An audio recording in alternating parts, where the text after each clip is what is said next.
আমার প্রিয় শহর তখনও জেগে ওঠেনি। আমি চললাম আবারও নতুনের খোঁজে। মা ভবতারিণী আর মা গঙ্গাকে প্রণাম করে এগিয়ে চললাম আমাদের গন্তব্যের দিকে। আমরা এসে পৌঁছালাম শিয়ালদা স্টেশনে। এখন বাজে 6:51। আমরা যাব শিয়ালদার সাউথ সেকশনে। সেখান থেকে নামখানা লোকাল ধরব। নামখানা লোকাল দিয়ে দিয়েছে 17 নম্বর প্ল্যাটফর্মে 7:14-তে।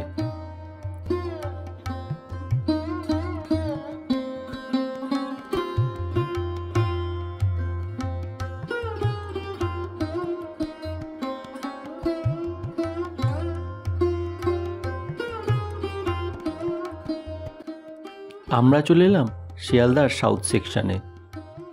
এখান থেকেই আপনারা পেয়ে যাবেন নামখানা লোকাল। আমরা ট্রেনে চড়ে বসলাম। সাউথ লাইনের যে কটি ট্রেন আছে সব কটিতেই প্রচণ্ড ভিড় হয়, তাই আপনারা চেষ্টা করবেন সবসময় সকালের ট্রেনগুলি ধরার, কারণ বেলার দিকে হলে আপনাদের অভিজ্ঞতা খুব বাজে হবে। আমাদের ট্রেনটি সময় মতোই ছেড়ে দিল। আপনারা যারা রেলের অ্যাপস ব্যবহার করেন মোবাইলে, তাদের মোবাইলে হয়তো দেখাতে পারে শিয়ালদা টু লক্ষ্মীকান্তপুর লোকাল, কিন্তু এইটি নামখানা যাবে। লক্ষ্মীকান্তপুর থেকে নাম চেঞ্জ হয়ে নামখানা যায়। আপনাদের ভয় পাওয়ার কিছু নেই।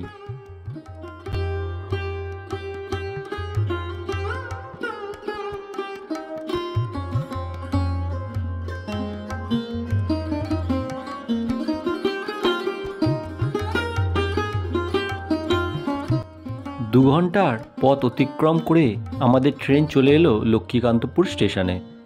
এখানে আপনারা সমস্ত কিছু খাবার পেয়ে যাবেন, শুকনো খাবার। আপনারা এখানে টিফিন করে নিতে পারেন। আর এখানে টয়লেটেরও ব্যবস্থা রয়েছে, মেয়েদেরও কোনো অসুবিধা নেই। এখানে কিছুক্ষণ ট্রেনটি দাঁড়ায়, আপনারা সমস্ত কাজ এখানে সেরে নিতে পারেন। 9টা সময় চলে এসেছি লক্ষ্মীকান্তপুরে, আর 9:13-তে লক্ষ্মীকান্তপুর থেকে ছাড়বে নামখানা লোকাল।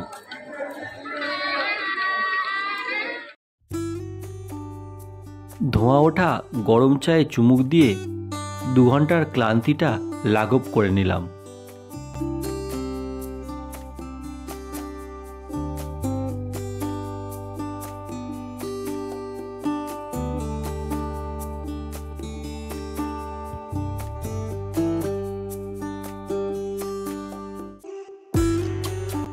তেরো মিনিটের ব্রেকের পর আমাদের ট্রেন ছুটে চলল লক্ষ্মীকান্তপুর থেকে নামখানার উদ্দেশ্যে।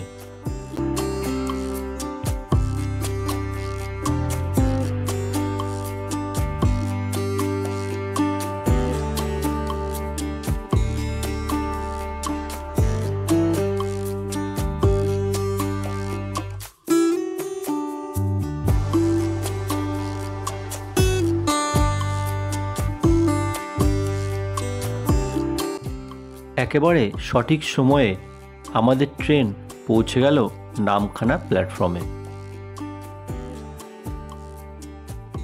এখন ঘড়িতে বাজে 10:10, আর আমি চলে এসেছি নামখানা লোকাল করে নামখানাতে।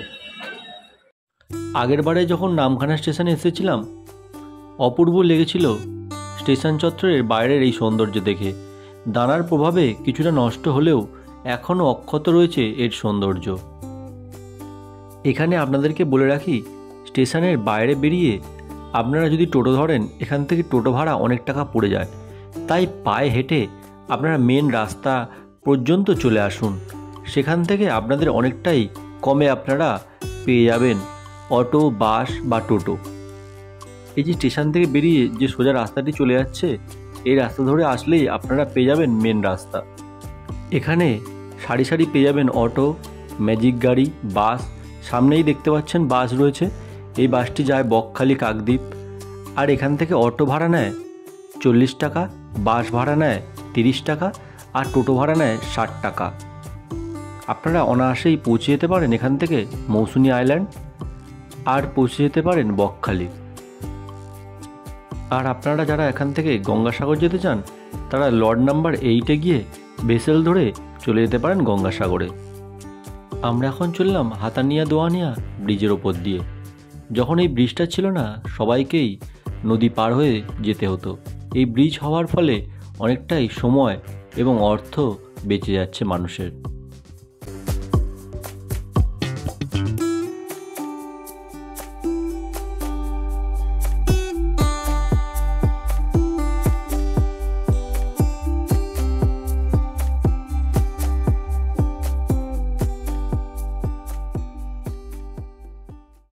চল্লিশ মিনিটের পথ অতিক্রম করে অটো আমাদের পৌঁছে দিল বকখালিতে। অটো থেকে নেবেই দু সাইডে আপনারা প্রচুর হোটেল দেখতে পাবেন। এখানে বাড়িঘর কম, হোটেলই বেশি রয়েছে। আর সমুদ্রে যাওয়ার আগে যে ঢালাই রাস্তাটি সোজা ঢুকে গিয়েছে গ্রামের দিকে, সেই রাস্তা ধরে এগোলেই দুপাশে শুধু হোটেলই আপনি দেখতে পাবেন। দেখুন, এখানে রয়েছে হোটেল আমন্ত্রণ। এরকমই রাস্তার দুধারে প্রচুর হোটেল দেখতে পাবেন। আর এখানে মানুষের বাড়িগুলি এখন হোটেলে পরিণত করে নিয়েছে নিজেরাই। এখানকার স্থানীয় বাসিন্দারা প্রত্যেকেই শুরু করে দিয়েছেন হোটেল ব্যবসা। নিচের তলাটি নিজেদের জন্য রেখে পুরোটাই হোটেলে পরিণত করেছেন। কেউ করেছেন হোমস্টে, কেউ বা হোটেল। আপনাদের এখানে আসলে হোটেলের কোনো অসুবিধাই হবে না। 200 টাকা থেকে আপ টু 1500 টাকা পর্যন্ত এসি, নন এসি প্রচুর হোটেল আপনারা পেয়ে যাবেন। যারা ধর্মতলা থেকে বাসে আসতে চান, এই যে রয়েছে সরকারি bus stand Dharmatala to Bakkhali, আর তার পাশেই রয়েছে বেসরকারি বাস স্ট্যান্ড। এই যে দেখতে পাচ্ছেন বাসটি, এটি নামখানা হয়ে কাকদ্বীপ চলে যাচ্ছে। আপনাদেরকে বাস বা টোটো যেখান থেকে নামাবে, সেখান থেকে মাত্র 500 মিটার দূরেই রয়েছে সমুদ্র। টোটোওয়ালারা আপনাদের পেছন পেছন আসবে সমুদ্রেতে পৌঁছে দেওয়ার জন্য 10 টাকার বিনিময়ে। আপনারা পায়ে হেঁটে 1 মিনিট বা 2 মিনিটে চলে যেতে পারেন সমুদ্রের কাছে। তাই ফালতু টোটোওয়ালার চক্করে না পড়ে আপনারা পায়ে হেঁটেই চলে যান।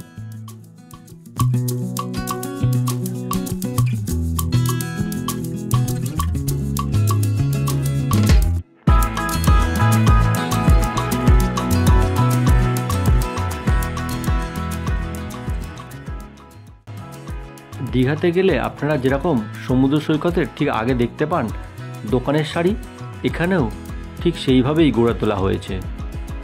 তবে দীঘার পরিসরটা অনেকটা, আর এখানে খুব অল্প সংখ্যকই দোকান রয়েছে।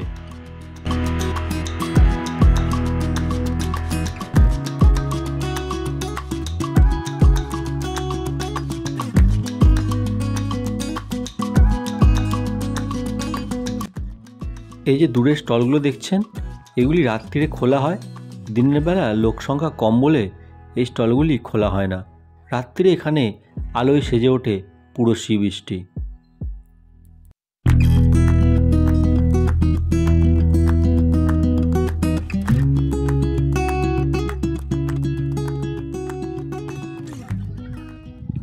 এখানে ব্যাগ রাখতে গেলে কত করে ব্যাগ রাখতে গেলে? 60 টাকা ঘন্টায় 60 টাকা। আপনারা যারা আমার মতো একদিনে বকখালি ঘুরে ফিরে যেতে চান বাড়ি, তারা এখানে 1 ঘন্টার জন্য 60 টাকা দিয়ে ব্যাগ রেখে স্নান সেরে নিতে পারেন সমুদ্রে। এনারা এখানে ব্যাগ, জুতো, জামা কাপড় পাহারা দেন। বন্ধুরা, আমি চলে এসেছি এখন বকখালি সি বিচে। আর বকখালি সি বিচটা দেখুন কত সুন্দর। আপনি যে কোনো সমুদ্রের ধারে গেলে দেখতে পাবেন লাল বালি, একমাত্র বকখালিতেই পাবেন সাদা বালির সমুদ্র চর। এখন দীঘাতে যে পরিমাণ ভিড় হচ্ছে, তার থেকে আপনারা যদি বকখালি আসেন, দুদণ্ড আপনারা সময় কাটাতে পারবেন সুন্দর করে। আপনারা বসে শান্তিভাবে সমুদ্রটা উপভোগ করতে পারেন। হয়তো এখানে ঢেউয়ের দাপট সেরকম নেই, তবে আসলে আপনাদের প্রাণ জুড়িয়ে যাবে।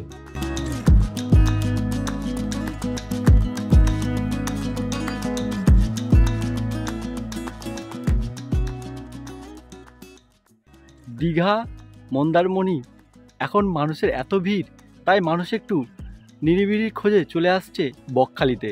আর দেখুন বকখালিটা কত সুন্দর পরিবেশ, এখানে নিরিবিলি কি সুন্দর, অপূর্ব সুন্দর, আপনাদের আসলে মন জুড়িয়ে যাবে।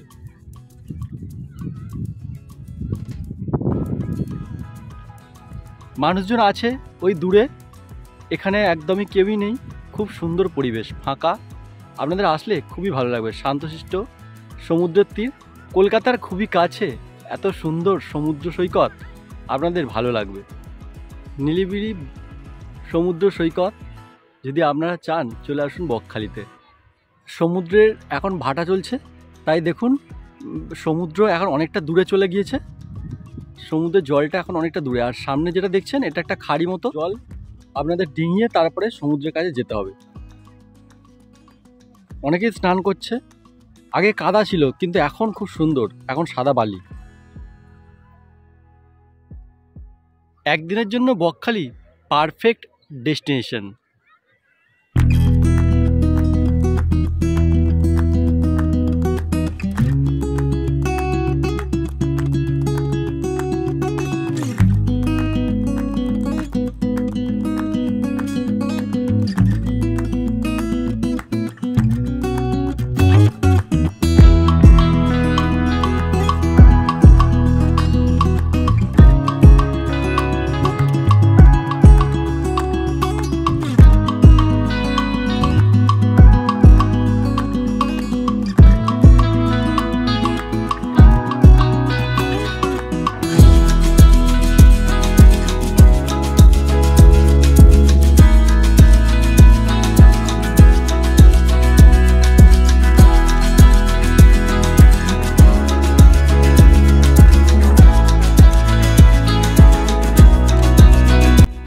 ওই যে দেখছেন দূরে মানুষজন দাঁড়িয়ে রয়েছে, ওখানেই সমুদ্রে স্নান সারছে সকলে।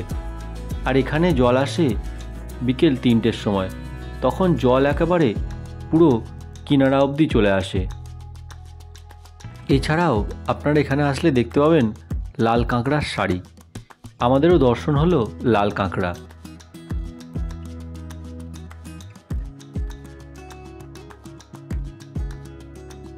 মানুষজন অল্প জলেই মজা করে নিচ্ছে নিজের মতো করে।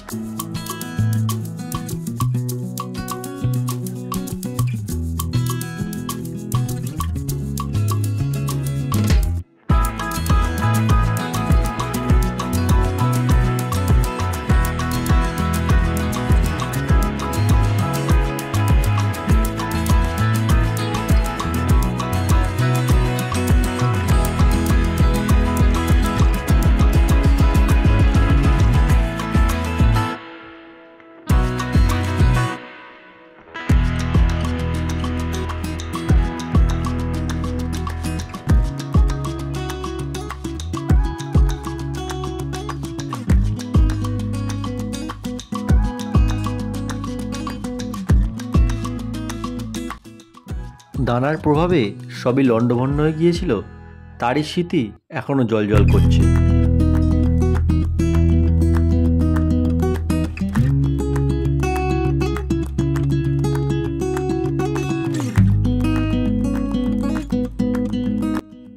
সমুদ্রের কাছে অনেকক্ষণ কাটিয়ে এবার চলুন আপনাদেরকে নিয়ে যাই বকখালির সাইট সিনের উদ্দেশ্যে। আপনাদেরকে বলে রাখি, আপনারা যখন সাইট সিন করতে বেরোবেন টোটোওয়ালাদের সাথে সবসময় বার্গেনিং করবেন, কারণ এখানে প্রচুর রেট চেয়ে বসে এনারা।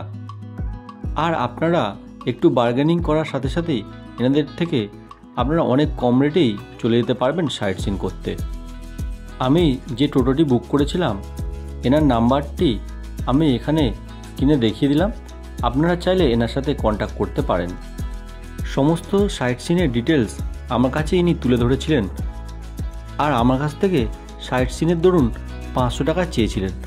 আমি শেষমেশ এনাকে 250 টাকা দিয়ে রাজি করেছিলাম সাইট সিন করার জন্য। প্রথমেই আমরা চলে এলাম বেনফিশ মৎস্য দপ্তরে।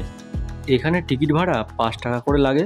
এই যে রয়েছে কাউন্টার, আপনার টিকিট ভাড়া 5 টাকা, টোটো ভাড়া 5 টাকা, আর টোটো যে চালাচ্ছে তার জন্য 5 টাকা, 3×5 15 টাকা টিকিট ভাড়া লাগলো।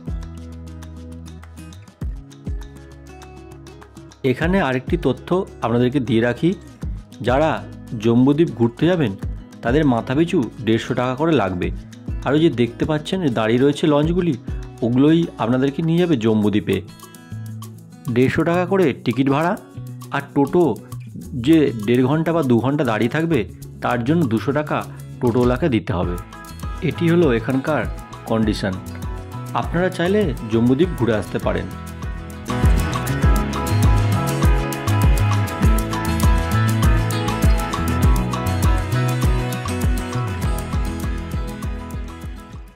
আমি এখন রয়েছি বেনফিশ মৎস্য বন্দরে। এখানে প্রচুর বড় একটি মৎস্য বন্দর। এখানে দেখুন সব নৌকাগুলো দাঁড়িয়ে রয়েছে, এখানে মাছ ধরতে যাবে বলে সমুদ্র থেকে। সমস্ত ট্রলারগুলো এখানে দাঁড়িয়ে রয়েছে সমুদ্র থেকে মাছ ধরতে যাবে বলে। এখানে আসলে আপনারা জেলেদের জীবনযাপন সম্পর্কে কিছুটা অবগত হতে পারবেন। এখানে ছোট্ট একটি গ্রাম রয়েছে, আপনারা এই গ্রামটিও ঘুরে দেখতে পারেন। এখানে এসে মানিক বন্দ্যোপাধ্যায়ের বিখ্যাত সেই লেখার কথা মনে পড়ে গেল, পদ্মা নদীর মাঝি। সত্যি এনাদের জীবনযাত্রা কতটা কঠিন, এখানে না আসলে আপনারা ধারণা করতে পারবেন না।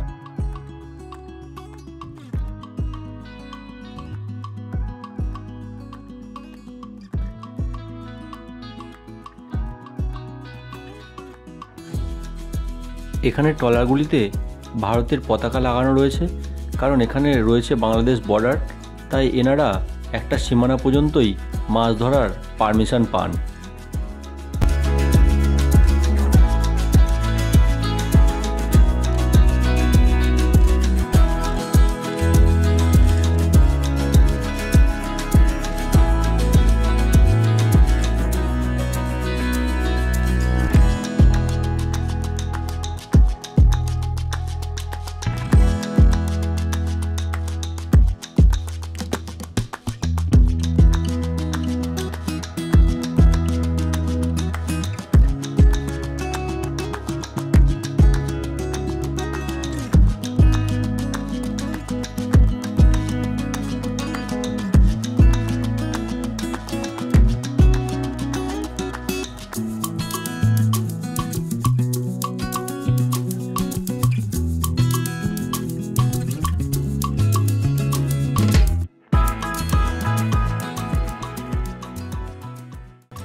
এরপর আমরা চললাম আরেকটি সাইট সিনের উদ্দেশ্যে। আমরা এখন যাচ্ছি কার্গিল দ্বীপে।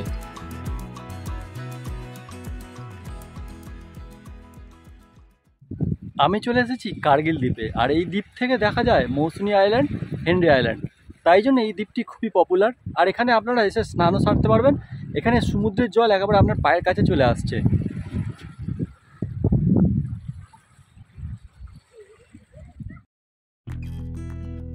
বকখালিতে এসে যদি আপনারা স্নানের মজা না নিতে পারেন, তাহলে গামছা জামা কাপড় নিয়ে চলে আসুন এই দ্বীপে।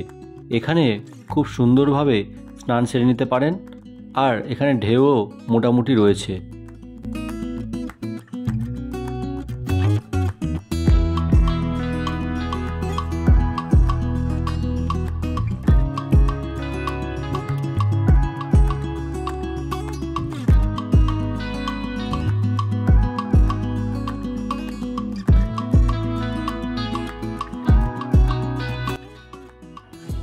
প্রত্যেকটি জায়গায় খুবই নিরিবিলি আর শান্ত। এখনও এখানে মানুষের চাপ সেইভাবে বাড়েনি, তাই জায়গাগুলি এখনও মনোরম রয়েছে। দুদণ্ড বসে প্রাণের নিঃশ্বাস নেওয়া যাচ্ছে এখনও পর্যন্ত। এখানে বসে ঘন্টার পর ঘন্টা সমুদ্রের ঢেউ দেখতে দেখতেই আপনার সময় কেটে যাবে।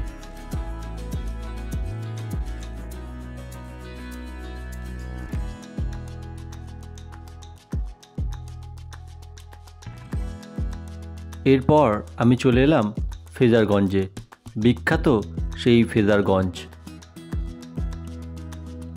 এই যে দূরে উইন্ডমিলগুলো দেখছেন, এগুলি কিছুদিন আগেও ভালো ছিল, দানার প্রভাবে তা নষ্ট হয়ে গিয়েছে, আর এখন এগুলি আর কাজ হয় না।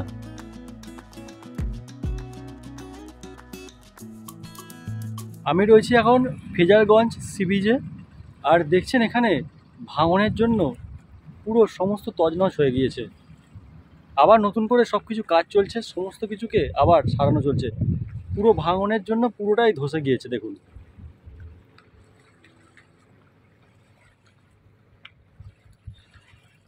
আর আমার পিছনে রয়েছে উইন্ডমিল।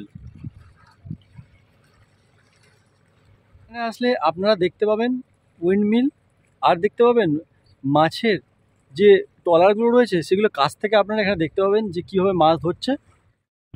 একসময় এই ফ্রেজারগঞ্জ ছিল খুব বিখ্যাত একটি জায়গা। এখানে সাহেবদের ছিল বাস। আজ পুরো ফ্রেজারগঞ্জটি ভাঙনের কবলে। একসময় নাকি এই নিচেতেও বাড়ি ছিল, আজ তা সমুদ্রে পরিণত হয়েছে। আর দেখছেন পুরো সমস্তটাই ধসে গিয়েছে। আবার নতুন করে বড় কোনো প্রজেক্ট চলছে। আর দূরে দেখতে পাচ্ছেন সেই বিখ্যাত ফ্রেজার সাহেবের বাংলো, যেটি আজও দাঁড়িয়ে রয়েছে। তবে আর কিছুদিনের মধ্যে সেটি আর থাকবে না, হয়তো গল্প হয়ে থেকে যাবে ইতিহাসের পাতায়। ফ্রেজারগঞ্জ দেখে আমরা চলে এলাম ইকো পার্কে। এখানে প্রবেশ মূল্য 20 টাকা করে। সকাল 7টা থেকে রাত্রি 7টা পর্যন্ত খোলা থাকে।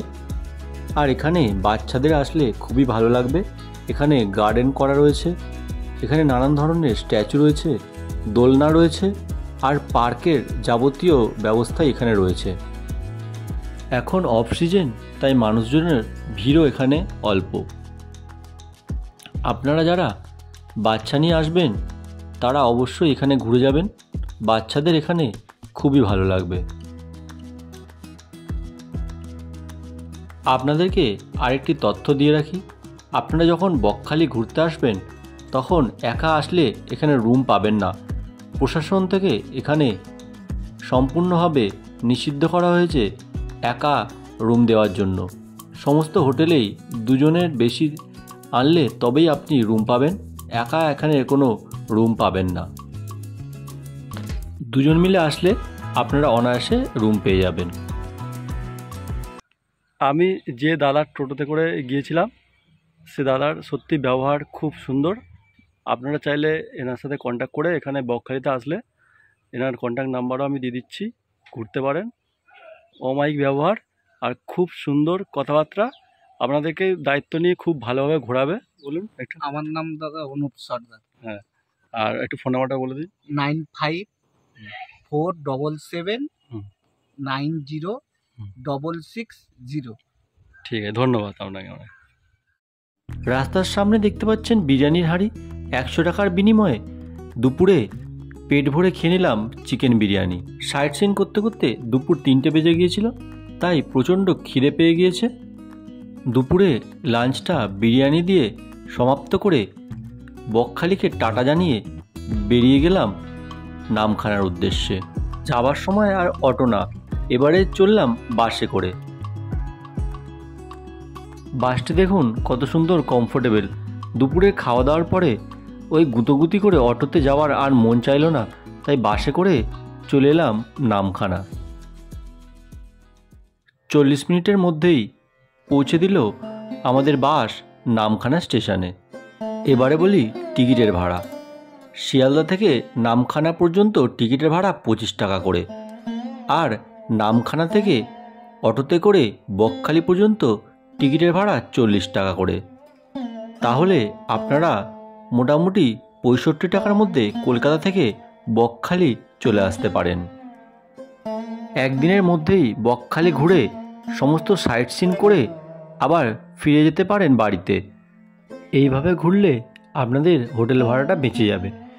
আর আপনারা যদি চান একটা দিন এসে বকখালি ঘুরবেন, তাহলে হোটেল নিয়ে রাত্রিটা থেকে তারপরের দিনকে চলে আসতে পারেন।